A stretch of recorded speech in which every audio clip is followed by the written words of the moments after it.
आज पढ़ेंगे strength of material का एक और क्वेश्चन। तो इसमें क्या पूछ रहे, इसमें क्या क्वेश्चन, इस तरीके के बहुत सारे क्वेश्चन डिफरेंट टाइप्स के पूछे गए हैं। तो उनमें से एक क्वेश्चन को मैंने पिक किया और मैं वहाँ ये डिस्कस कर रहा हूँ अभी।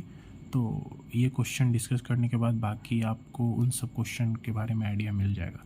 तो क्वेश्चन क्या है कि एक बीम है मेरे पास जो कि सिंपली सपोर्टेड है, ठीक है, और इस पर यूनिफॉर्मली डिस्ट्रीब्यूटेड लोड लग रहा है और दो पॉइंट उन्होंने मार्क कर दिए हैं, एक पी पॉइंट और एक क्यू पॉइंट। पी पॉइंट जो है वो न्यूट्रल एक्सिस पे और क्यू पॉइंट जो है वो बॉटम ऑफ द बीम है, ठीक है। तो draw the Mohr circle for the both of the points P and Q. तो पी और क्यू दोनों पॉइंट के लिए मोहर सर्कल ड्रॉ करने के लिए बोल रहा है। वो बहुत सारे पॉइंट दे सकते हैं और डिफरेंट पॉइंट्स पे वो आपसे मोहर सर्कल बनवा सकते हैं। तो इन क्वेश्चन को करने के लिए सबसे पहले आपको मोहर सर्कल बनाने के लिए उस पॉइंट पे लगने वाले डिफरेंट टाइप्स ऑफ स्ट्रेस निकालने होंगे। तो एक काम करते हैं, पहले पी पॉइंट को देखते हैं, ठीक है। तो ये न्यूट्रल एक्सिस पे है। तो पी पॉइंट को एनालाइज करने से पहले इसका अगर हम लोग शियर फोर्स डायग्राम बनाएं तो कुछ इस तरीके से बनेगा। क्योंकि यूनिफॉर्मली डिस्ट्रीब्यूटेड लोड है, इसका कुछ नाम दे दीजिए, W न्यूटन पर मीटर, ठीक है। तो यूनिफॉर्मली डिस्ट्रीब्यूटेड लोड है तो कुछ इस तरीके से इसके शियर फोर्स डायग्राम बनेंगे। तो आप देख रहे हैं कि न्यूट्रल एक्सिस पे जो शियर फोर्स है वो जीरो है। तो जब शियर फोर्स जीरो हो गया तो शियर स्ट्रेस कितना हो जाएगा, तो शियर स्ट्रेस भी हो जाएगा जीरो, ठीक है, क्योंकि फोर्स ही जीरो, ये न्यूट्रल एक्सिस पे बीचों बीच वाले एक्सिस पे, ठीक है। अब देखते हैं कि इसका बेंडिंग स्ट्रेस किस तरीके से वैरी करता है। तो बेंडिंग स्ट्रेस आप इस तरीके से इस बीम के लिए बना सकते हैं, ये कंप्रेशन में और ये टेंशन में, क्योंकि ये बीम जो है ना वो इस तरीके से कुछ मुड़ जाएगा। तो इसके ऊपर वाले पार्ट में जो है वो ना वो कंप्रेशन आएगा और नीचे वाले पार्ट में इस तरीके से कुछ ये मुड़ जाएगा। तो इस वाले पार्ट में कंप्रेशन और इस वाले पार्ट में टेंशन, ये कंप्रेशन और ये टेंशन। तो इस तरीके से इसका कुछ ये जो है ना ये बेंडिंग स्ट्रेस है, तो बेंडिंग स्ट्रेस, ठीक है। तो अगर पी पॉइंट को देखें ना तो पी पॉइंट न्यूट्रल एक्सिस पे लाई करो और न्यूट्रल एक्सिस पे जो बेंडिंग स्ट्रेस है वो भी जीरो आ रहा है। तो अगर इस पी पॉइंट को बनाए तो इसमें कोई भी लोड नहीं लगेगा, ठीक है। तो ये मतलब स्ट्रेस फ्री पॉइंट होगा, मतलब इस पर कोई सा स्ट्रेस नहीं लगेगा, ठीक है। तो इसका कोई मोहर सर्कल हम लोग बना नहीं पाएंगे क्योंकि कोई स्ट्रेस ही नहीं है, ठीक है। अब बात करते हैं क्यू पॉइंट के बारे में।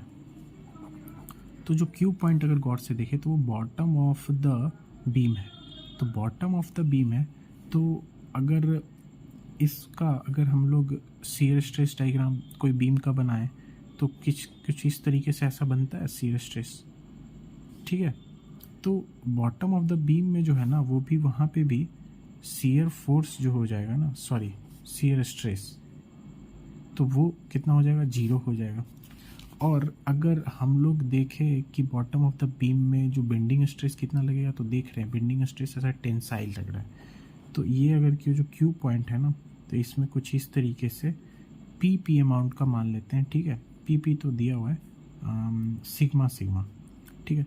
तो सिग्मा अमाउंट का दो स्ट्रेस लग रहा है, ठीक है। तो ये इस पे लगने वाले लोड होंगे।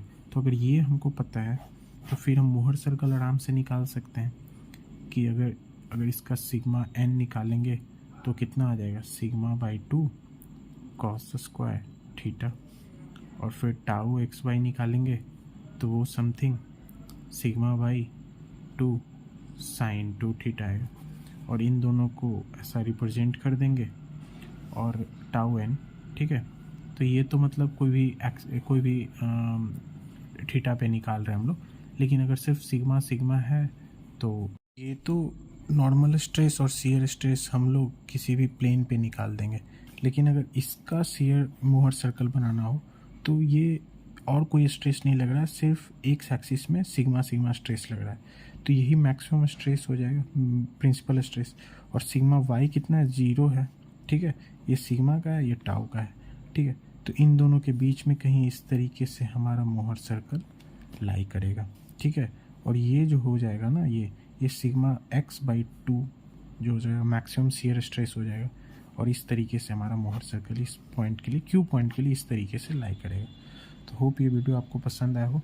और आप बहुत सारे एग्जांपल देख सकते हैं, जैसे मान लीजिए कि आपके पास जो है ना एक कैंटिलीवर बीम दे दिया, समथिंग रेक्टेंगुलर बीम है और इसके इस पॉइंट पे पी लोड लग रहा है, ठीक है।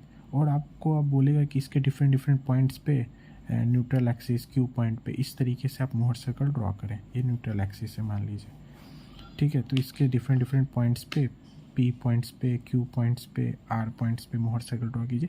तो सेम मेथड यूज़ करेंगे, इसका शियर फोर्स डायग्राम बनाएंगे, इसका बेंडिंग स्ट्रेस डायग्राम बनाएंगे और उससे फिर हम डिफरेंट डिफरेंट पॉइंट्स को एनालाइज करेंगे और मोहर सर्कल बना देंगे। तो क्यू पॉइंट का मोहर सर्कल कुछ इस तरीके से होगा और पी पॉइंट का कोई मोहर सर्कल नहीं बन पाएगा क्योंकि उस पॉइंट पे कोई स्ट्रेस ही नहीं आएगा। Thank you for watching.